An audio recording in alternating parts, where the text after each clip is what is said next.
Happy Independence Day, South Sudan. Welcome to a special episode of Gender Talk 211. My name is Eva Lopa, and I am your host. Today we reflect on South Sudan's journey to independence, a powerful glimpse into history through the eyes of a woman we proudly call Mother of the Nation.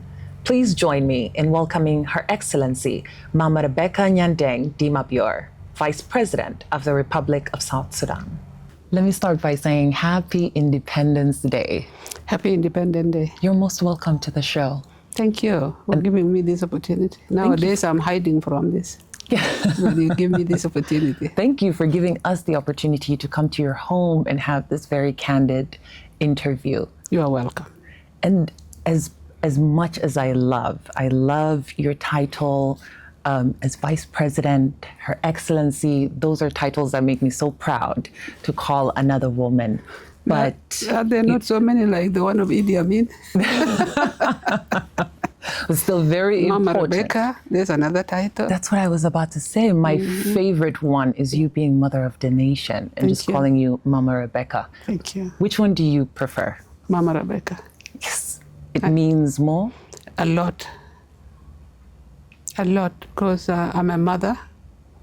I bore the kids, so the children of South Sudan are my children. My husband and I led them during the war, and they were depending on me.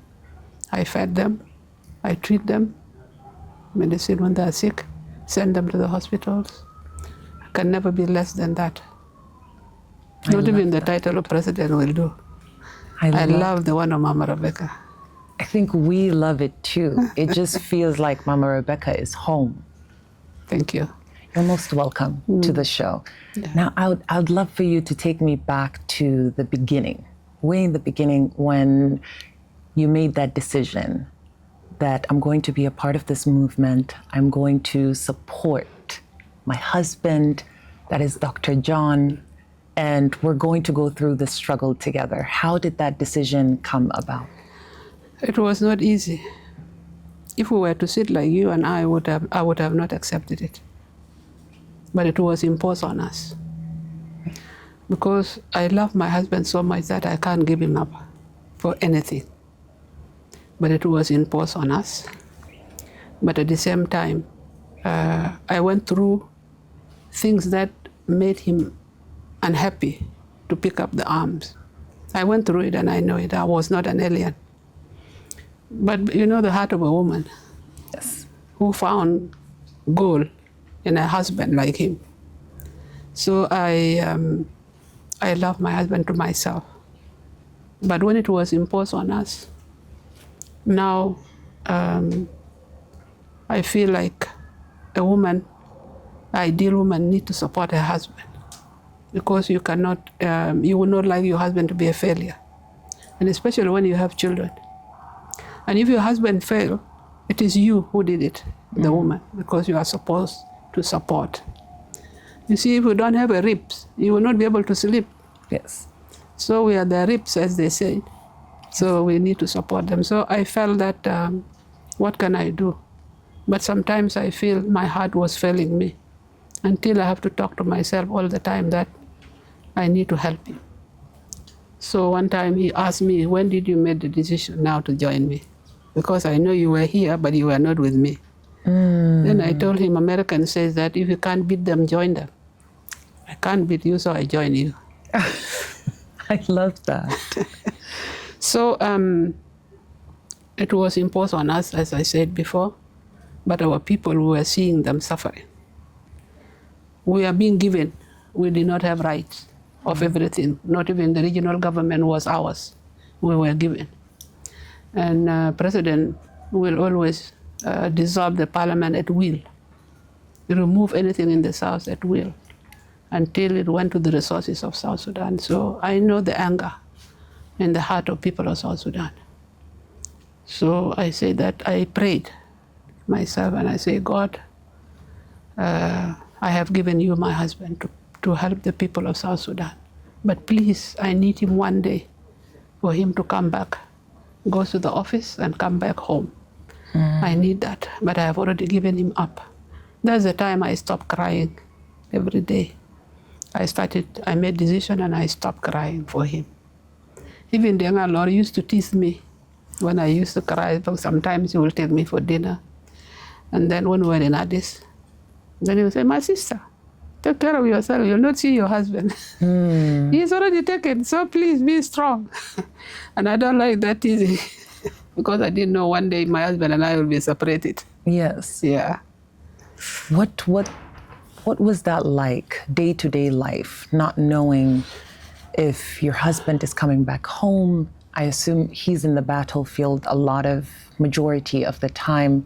I assume you also visit from time to time, or you're with him. It was not easy. There was no satellite phone like now. A satellite phone came from 90s. Yes. And it was very hard. It was through radio communications, but you cannot discuss issues of family on the radio communication. So it was not easy.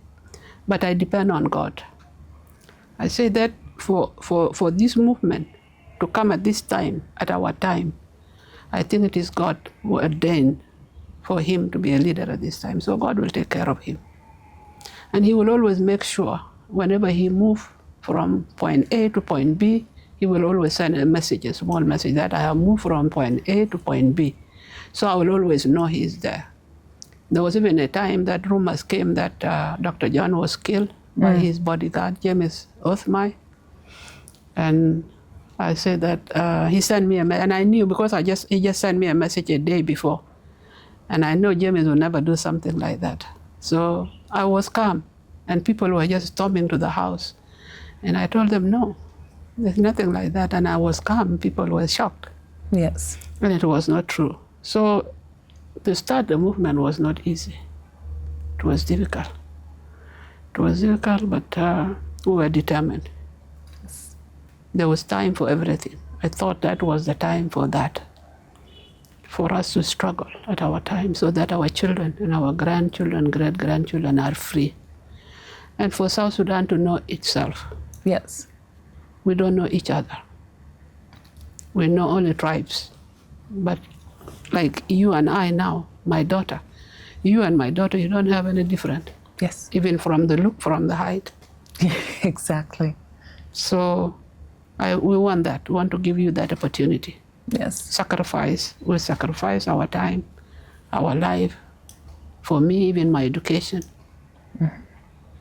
But one time, some of you will remember us. I think we will always remember, because we've come a long way. The independence of South Sudan, us being here right now, is proof that that struggle did not go to waste. Yes, and it's time for you to hold it well. And somebody like me sitting here will always smile and say, we did it. Wonderful. We brought it to our children. Nothing good comes easy. And when you do it with your sweat, you'll always enjoy it and you'll always take care of it. Because you know. Yes. But sometimes there are people who want things to come easy. When it comes easy, make sure that that thing will go. It will not stay. Now, just in history, when we speak to other contributors to the liberation, other leaders, whenever your name comes up, we find out that you were an advocate for women at that time as well, that you were ensuring that women are included, are a part, or contributors to the struggle. Tell me a little bit about that time and why it was so important to you that women are involved. You know, during our movement, and any movement, women are instrumental in everything. Women have to give support to the fighters, including your own husband. Women has to stand for continuity of life, bearing children under the trees of the country, South Sudan, and also looking after the extended families around.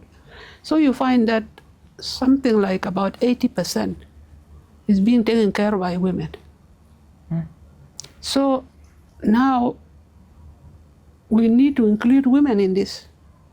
And we have seen marginalization of women during the United Sudan. women were marginalized, and Dr. John called them marginalized or marginalized. Within marginalization, women are marginalized. So I know the pain of how women go through the pain. And Dr. John said that in his speech. Women get up at 4 in the morning, pick up a jerrycan of 5 gallons to go 5 miles to go and search for water. She will be the last to go to bed, and she's always the first to wake up. Mm-hmm. Who's building the nation? It is her. Now when the movement come, I ask the women, I say that, what is our role in this struggle? Nobody can do it for us. If somebody else do it for us, then we are not liberated. We have to liberate ourselves. Within that liberation struggle, we must liberate ourselves for our men to know that we can do things. We can make things happen. So I asked them, what is the role of women in this struggle?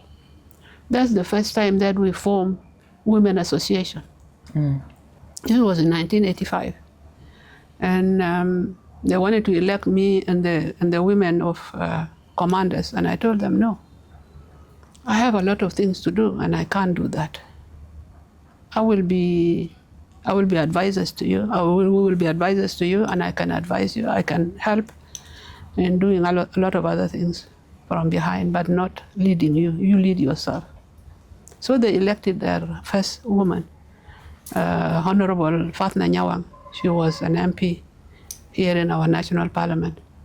She was the first woman who were elected. Those of Madame Sitona were there, and a lot of other women were there in 1985.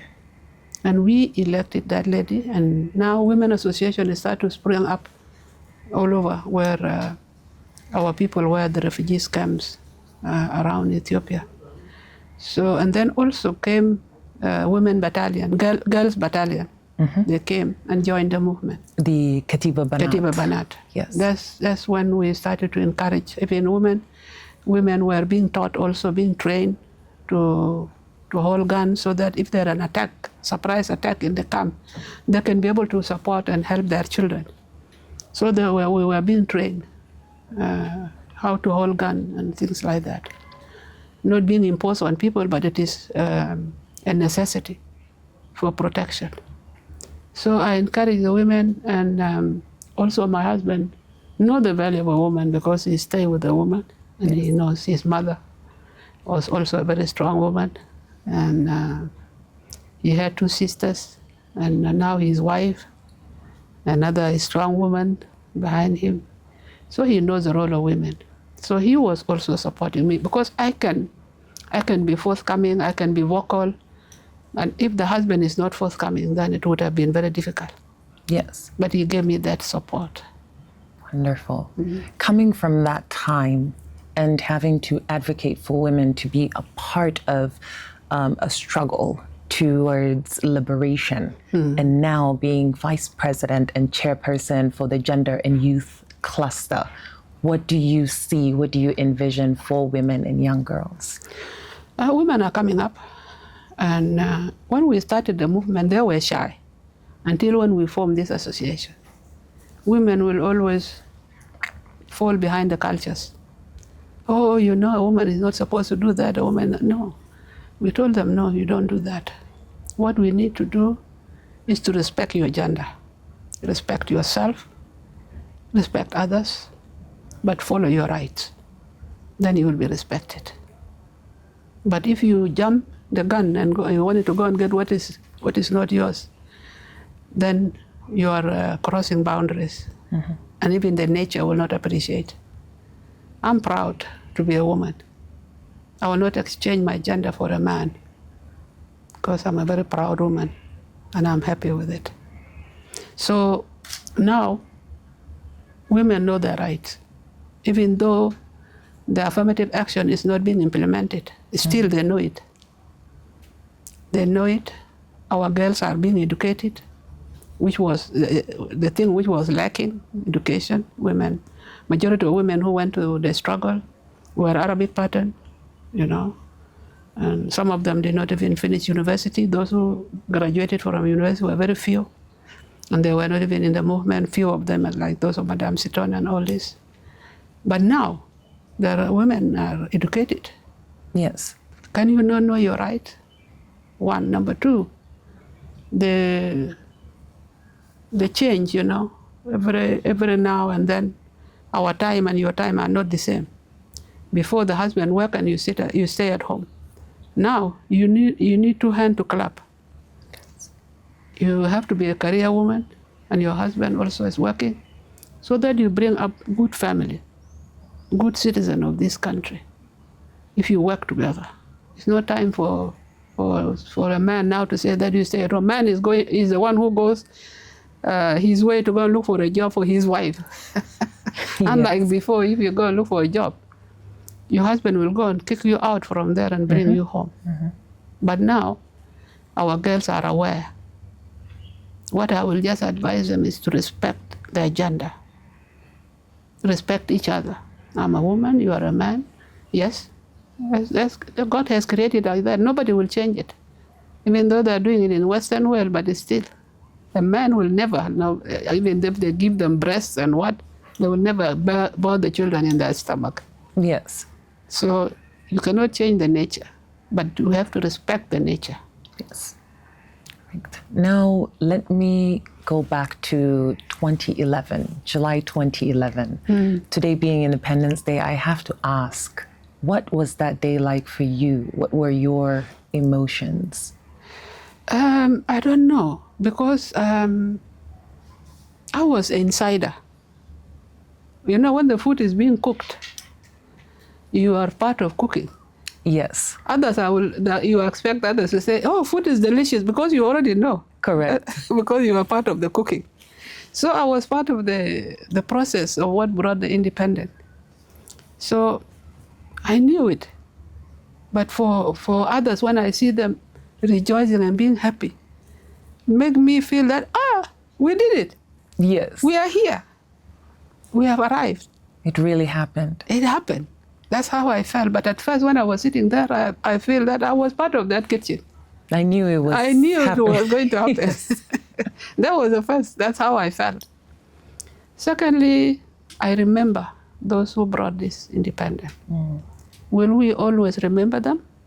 Yes. Like what Dr. John used to do in any meeting. He will never forget to remember the fallen heroes. He will always give them a minute of silence. Do we do it now? Will we be doing it? This is what I thought at that time. It came to my mind. On top of it, Dr. John Nyandeng de Mabior, who sacrificed the ultimate price for his people. And I said, during the funeral, I said that my husband paid a right price for the country. Because if such people don't die for the country, then he will never achieve anything. He achieved the goal, and he left. So what left after the independence is for his people to remember them, the fallen heroes. Some of them live in my very eyes, and some of them don't come back, some of them comes back. But we were waiting for that day. Today, which is July 9. That's the day that those people were falling for, dying for. But don't let us forget about them. Or even how we got here. How we get here. Yes. There is an excerpt from Independence Day in 2011 that I want to read to you, and I want to hear your thoughts about it. It said, "The Republic of South Sudan shall be a multi-ethnic, multicultural, multilingual, multi-religious, and multiracial nation in which the rights and interests of all its people are respected." When you hear these words, what are your thoughts? These are the real words. Yes. And these words are in every language. These are the natural way of living. It should be like that. Nobody should change it. God has created us with different languages. Nobody can change that. God put us in this geographical land.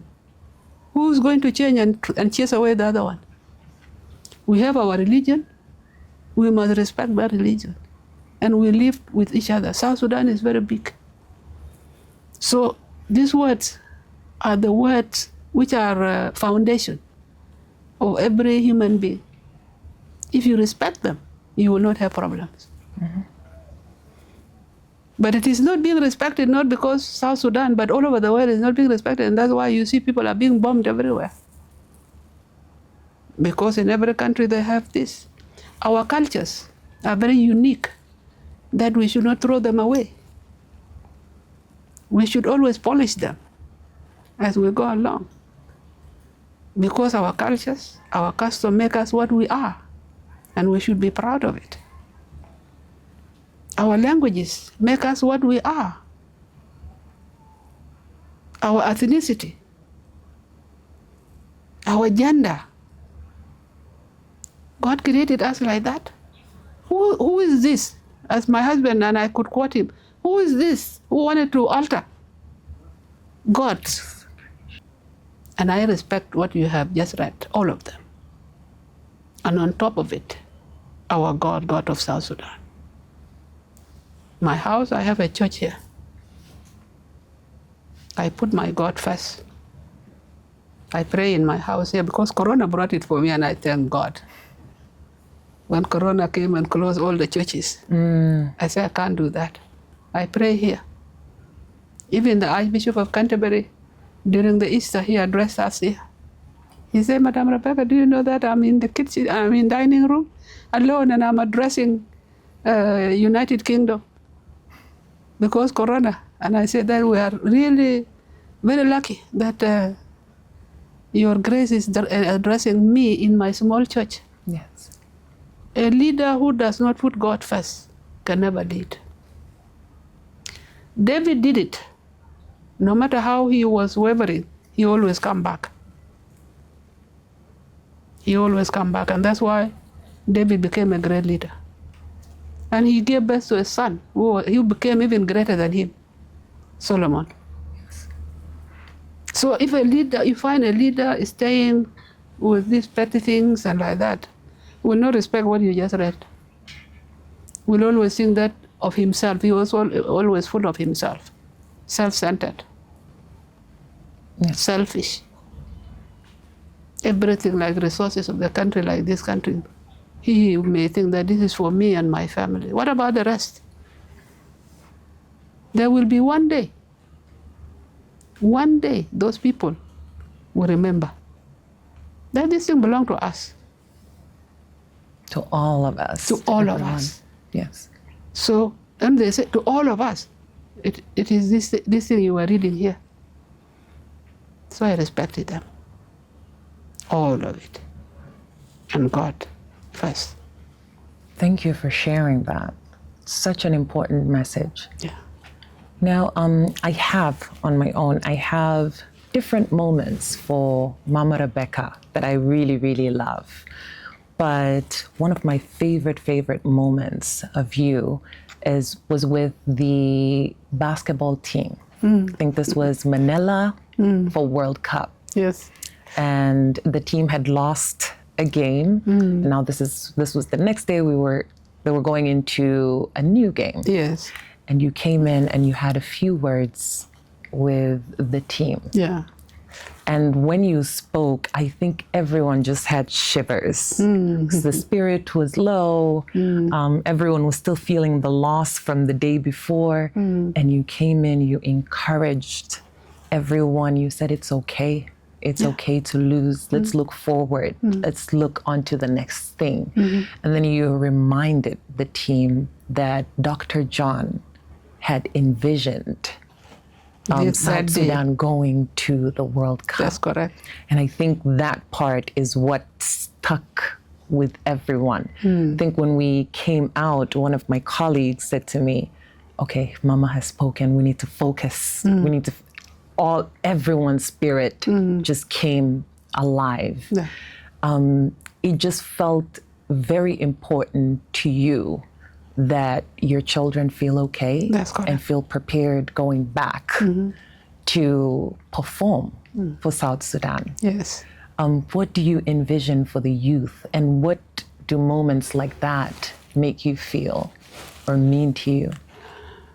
You know, the life of human being is full of challenges. Some people will take challenges as negative, but it is not. It's part of us. If your life is not challenged, you will not know the life, how beautiful it is. It is through challenges that we make achievement. If you are not challenged, you don't have those challenges, you will never know where you are going. Even the Nile, it's not smooth running. There is always some waves and all this. That's our life as human beings. So we should not take things negative. We should always encourage one another. But always you know that ahead of you. If you get a smooth running of things, you know that ahead of you there are challenges.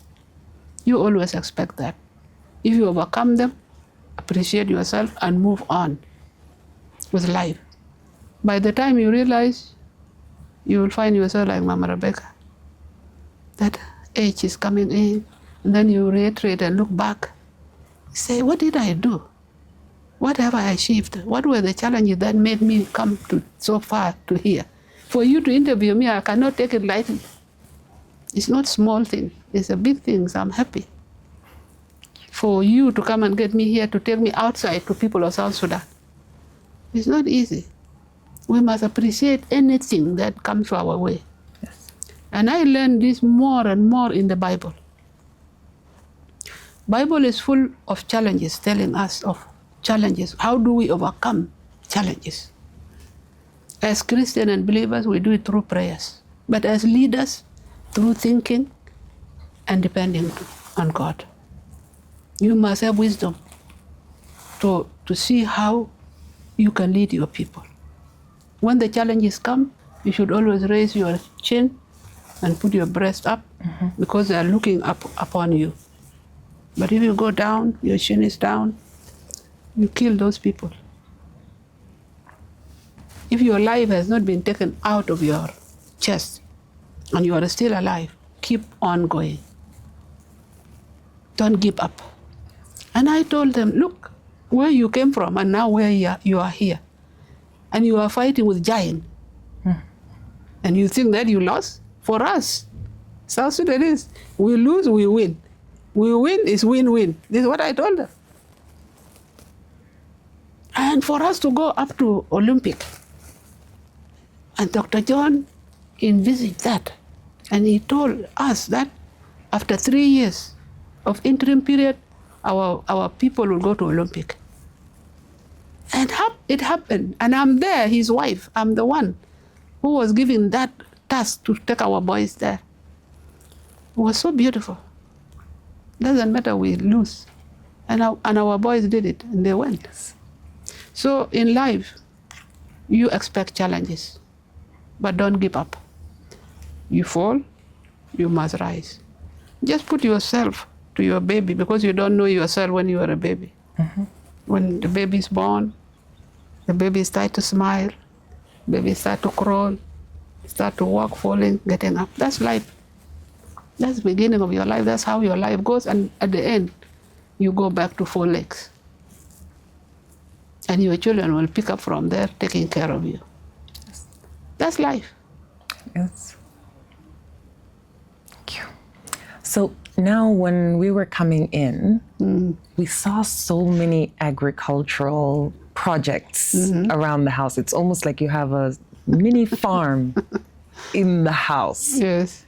Tell me about this, because I heard it's actually a passion of yours. It is. It's something I love so much.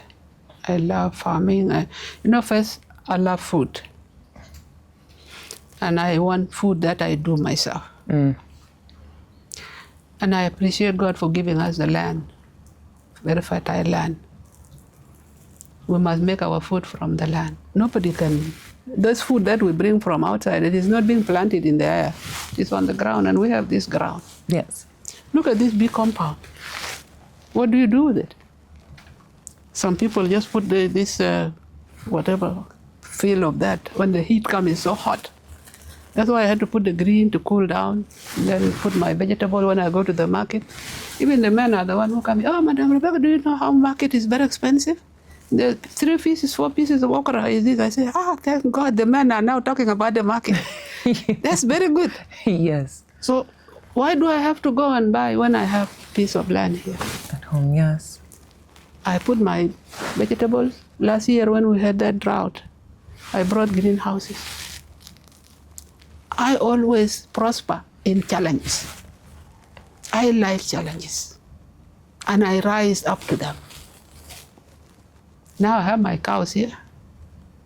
If I want milk, they're there. And then sometimes they went and told me, you have cholesterol. I say, but how? I need to enjoy my milk. I have cows here, Frisian cows. Mm-hmm. I sell them. I sell my vegetables. When I went for my treatment, they say, Mom, and then I said, you sell my vegetables. When I came back, I found 1.8 million just for 1.5 months from just kitchen garden. And there are people who are sitting in the land like this and doing nothing with it. Mm. And they are starting complaining. Oh, these people have increased the vegetable, and they are not bringing from outside and like that. But why, if it is easy, why are you not doing it? Right. And I like to eat green. I grew up here from Equatoria. I like greens. So when I grew up, they used to call me an Equatorian girl. I like vegetables. Yes. I like green. And I know, and with education, I know the value of vegetables in my body. Mm. And in my family, I also do the same thing. So I had to put it around. My sisters come here, we need vegetables. I bring money. You have to buy it. They have to buy. Yes. And we need to support one another. Okay, I go back and bring it back and say, okay, go and support yourself with this. Yes. But buying, you must buy it. Even for my soldiers here, they have that kitchen. They used to go and pick fruit. I said, why? You have your budget. Buy the vegetable from your budget. Yes. But still, I know tomorrow we'll still go to the airport. But everything must be done accordingly. Yeah. That's how it should be. Secondly, teaching young people around you is very important. Now my grandson, when he was very small, he liked to rear goats because Kokok, he called me Kokok. Kokok is grandma. Kokok has goat. Kokok, can you give me money? I want to buy my goat. He's in Mombasa. I had to send money to go for him to buy goats. Later he told me, Kokok, the other goat was fighting with the other goat until they lose the baby. I want to sell them. I wanted to buy chicken. Why? I wanted to get eggs. I don't want us to buy eggs every day. Look, because he saw it. Yes. Now he's growing up doing that, rearing chicken and taking care of dogs. He has dogs in the house, the animals. You love nature. What nature has given you, you must love it. That's why I have garden. I have kitchen garden, teaching even my leaders. I do things that they don't do. And my husband used to love what I'm doing here. In his spirit, he's smiling and wherever he is. Because I'm doing what we love the most, agriculture. We were born agriculturalists. Yes. But he studied because he loved it. He studied agricultural economics. I'm a born agriculturalist. My father used to be a farmer. In Hysora, a small place, when I was a young girl, a small place beside the fence, I will always put karkade, some korofa, and all this small. Lovely. And so this thing was not just started after I got married. So after I got married, I found a man who was a real farmer. He did it himself. A PhD in agriculture, and some other people will take it on the table as they are going to farm on the table. But he took his degree to the ground, digging the ground. But there are doctors who did agriculture in the offices. Never touching the ground. Anything. No, they don't want to dirty themselves. But they like the green. When they find it, they will eat it. Delicious. But who's farming it? Now you study it, transform from a muscle and hoe to mechanized agriculture. Yes. Scientific agriculture. Show the people that language that you are speaking in the office on the table. You translate it into action. Yes. Mechanical engineering. Where are the bridges? You are not building the bridges. You are not doing all these things. So we have to be practical.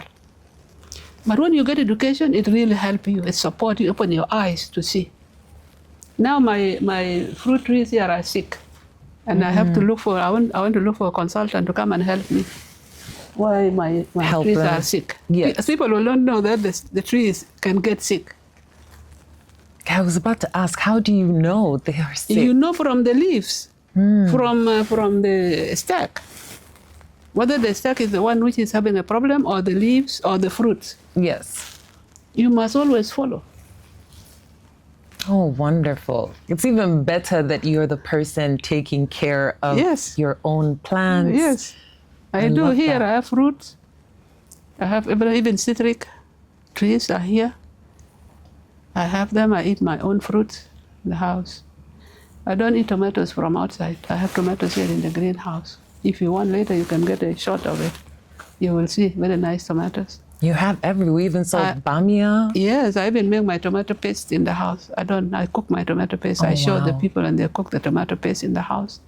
And we put in the deep freezer. We don't buy tomato paste or tomato sauce. I think you should be teaching us how to do agriculture. So in agriculture, it has a lot of things. You have dairy, you have fruits, you have poultry, there's so many, and they're so nice.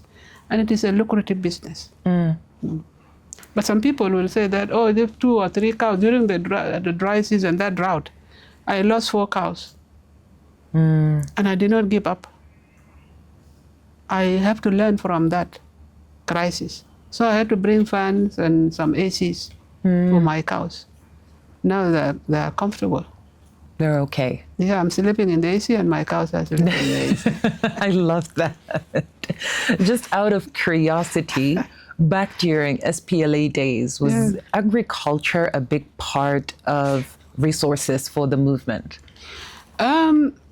Because people were very busy moving from one place to another, you don't know what the enemy will come and things like that. So there was no stability. But a place like Boma, Dr. John and our president now, Salva, they farm in Boma, a very big farm. They planted bafra. And bafra, my husband likes bafra. He say bafra from the roots up to the leaves. And the leaves are very rich in food value. So I used to cook for him, and some of the young Red Army will say that, Mama Rebecca is taking leaves. Does our president eat the leaves of bafra? They think that the president, I don't know whether the president is going to eat gold or what, or ammunition. But the president or chairman has to eat from the green. Yes. So they farm, but sometimes people move from place to place. People are being displaced. But they made it a must that people have to farm. But it was not easy. Our local people who are in the villages were the one doing that. But the soldiers were moving. We were trying. Even myself, wherever I go, I always put this kitchen garden wherever I go. Even in Nairobi, I have a small place, I always put vegetables. Even if there is no space, I always plant nana. To put in the pots and at the window in the kitchen, so that I can take my tea with nana. Wow. That is our everyday vegetables, leaves, everything we eat. Yeah. You have it now. And that's the nation. Nation, you have to have a healthy nation, where you have to teach your people how to eat right. Yes. But now what we eat more here is alcohol. And that's why you see our children are on the street. Alcohol, you need to fill your stomach so that you put alcohol so that you don't wobble on the road. If you eat, your stomach is full and you put alcohol, because I cannot prevent people not taking it. But it has to be taken right, so that it does not prevent you from doing your things. Yes. You take it. I take soda. I love it. But I don't take it every day. I have to watch out. Yeah, whether I need it every day. What do I need? Yes. I always look after that. Alcohol, even now I see it in the signboard on the street. Why is it being advertised? And the bars are there. And it's already such a problem. Yeah, it is for a real young problem people, for young especially. people. Yeah. During our time it was a scarcity. We can't get it. And it was a shame also for a girl to go to the bar. But nowadays, the world is open. We travel wide, far and wide. We saw it doesn't hurt anything for women to drink. But you must always be careful of what you take. Not even food. If you take too much food also is a problem. Yes. Everything must be right when you do it. Yes. Now that we've spoken about this, I'll be waiting for your new title, Professor. You must teach us all of this. Yeah, the thing, because I don't drink, and nobody prevented me, but it's just in my blood. My father, in our family, I didn't know this. It's also inherited. It's in the family. Yes. I didn't know until my doctor told me. And doctor told me that in your family, they are not alcoholic. Yeah. I say, yes, my father, he used to get the bottle of sherry when we were young. And he will take that for 1 month. Just come and take small. And then I have never seen my father drunk. And I didn't like the alcohol. I say that I will not have time for alcohol because I want to take good care of my family. I want to bring up my children, my husband. This is my responsibility. Yes. This brain does not have a room for alcohol. Like now, you interviewing Mama Rebecca, if I was taking alcohol, you will not find me here. True. Very true. So alcohol has to be taken in moderate. Yes. Moderate, so that you come back tomorrow. But if you take it too much, you may have no chance to take it again. You need to remain healthy. You have to remain healthy. Wonderful. I used to give it to my husband because we agree. He used to smoke, he used to drink, and before we got married, I told him, no, these things must go. And he said, my sister, you come first. You come and see what does this one affect in the house. So I found that the cigarette was affecting us so much. I put my bakhur and then he come and smoke and the bakhur is disappeared and the smoke of the cigarette is all over the room. So he said, okay, I will leave it. He quit smoking. I love that. And he said, okay, alcohol, you are the one who will give me. I will not go to the bar. I will drink in my house. Rules and regulations in the home. Yes. I love that. Beer, 2 bottles. Wine, 2 glasses of wine. Cognac, 2 tots.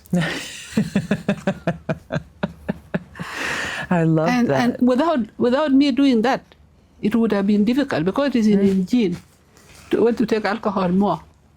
When he did not have that responsibility, he used to take, and I could see him tipsy. But the tipsy, that does not take him away like what I saw with your generation today. Yes. When he is tipsy, I will always know because he will come around me. He wanted to joke and all this, mama. Then I know that this man is tipsy, and I take him to the room. I always thought when I was reading back in just your story with Dr. John, the history, I just felt like you had the most important role because you were the person that had to make sure he is healthy, he is mentally stable. The way he dressed, yes, I have to see the button from here, from the suit, from the tie. All his clothes, I'm the one who buy them. When the camera, like what you are doing here, will always, if the button is broken, the camera will look for that. And whose mistake is that? It's not his mistake. It's your mistake as a woman. Yes. Oh, wonderful. I love it.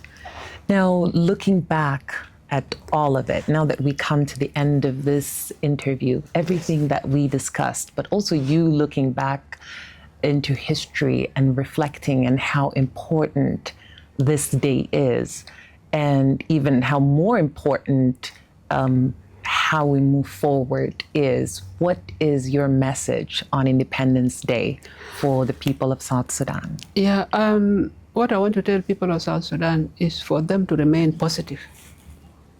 We have to be positive in everything that we do. It's very important.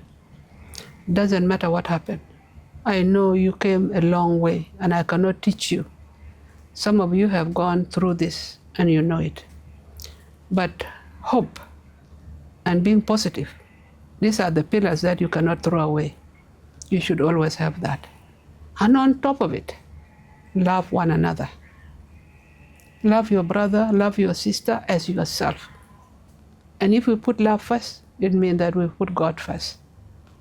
We need to love one another. We need that. We have gone through a lot of hatred, a lot of bitterness. We don't have a room for that. We have to love one another. Without this love, this independence would have not come. This day would have not achieved it if there was no love. Our boys were fighting side by side. Even if their brother fall down, they will always take them. You know, they will carry their brothers, whether it is dead or he's alive, they will always carry them. Is that love?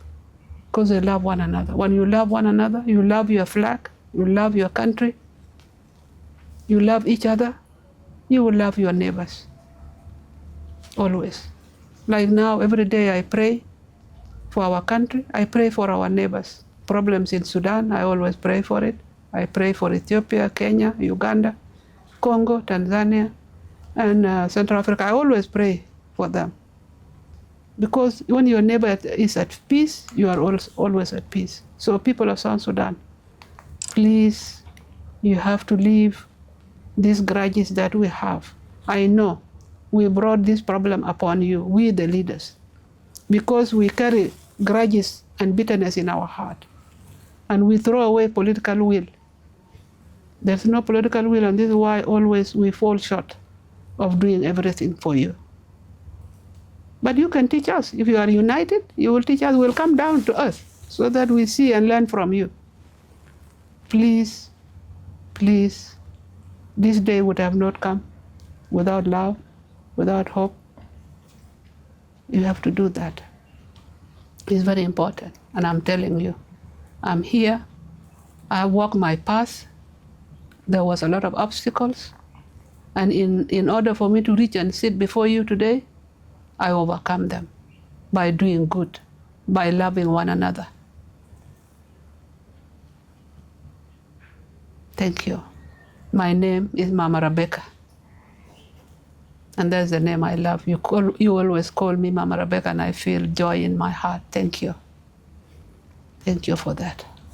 Thank you so much, Mama Rebecca. Thank you so much for letting us come into your home, for giving us your words of wisdom. It is an honor, such an honor and a pleasure to be here with you. Thank you very so welcome. much.